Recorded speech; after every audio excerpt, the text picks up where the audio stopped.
ಕರ್ನಾಟಕ ರಾಜ್ಯದ ಹವಾಮಾನ ಮುನ್ಸೂಚನೆ. ನಾನು CS ಪಾಟೀಲ್, ವಿಜ್ಞಾನಿ, ಹವಾಮಾನ ಇಲಾಖೆ, ಬೆಂಗಳೂರು.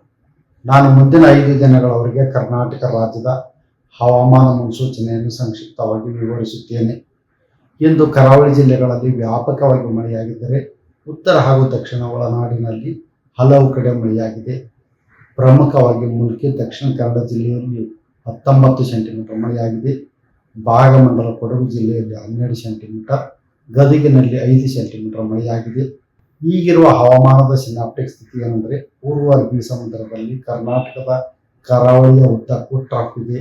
ಇದರ ಹಿನ್ನೆಲೆಯಲ್ಲಿ ಕರ್ನಾಟಕದ ಕರಾವಳಿ ಜಿಲ್ಲೆಗಳಲ್ಲಿ ಮೇ 30ರಿಂದ ಜೂನ್ 3ರವರೆಗೆ ವ್ಯಾಪಕವಾಗಿ ಮಳೆಯಾಗುವ ಹೆಚ್ಚಿನ ಸಾಧ್ಯತೆ ಇದೆ. ಉತ್ತರ ಹಾಗೂ ದಕ್ಷಿಣ ಒಳನಾಡಿನಲ್ಲಿ ಮೇ 30ರಿಂದ ಜೂನ್ 3ರವರೆಗೆ ಕೆಲವು ಕಡೆ ಮಾತ್ರ ಮಳೆಯಾಗುವ ಸಾಧ್ಯತೆ ಇದೆ. ಉತ್ತರ ಕನ್ನಡ, ಉಡುಪಿ, ದಕ್ಷಿಣ ಕನ್ನಡ ಜಿಲ್ಲೆಗಳ ಕೆಲವು ಕಡೆ ಮೇ 30ರಂದು ಭಾರಿ ಹಾಗೂ ಅತಿ ಭಾರಿ ಮಳೆಯಾಗುವ ಸಾಧ್ಯತೆ ಇದ್ದು ಆರೆಂಜ್ ಅಲರ್ಟ್ ಅನ್ನು ಕೊಡಲಾಗಿದೆ.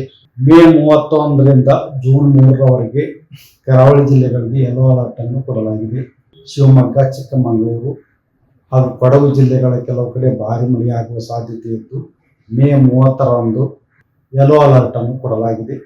ಬೆಂಗಳೂರಿನಲ್ಲಿ ಮೇ 30ರಿಂದ ಜೂನ್ 1ರವರೆಗೆ ಕೆಲವು ಕಡೆ ಹಗುರದಿಂದ ಸಾಧಾರಣವಾಗಿ ಮಳೆಯಾಗುವ ಹೆಚ್ಚಿನ ಸಾಧ್ಯತೆ ಇದೆ.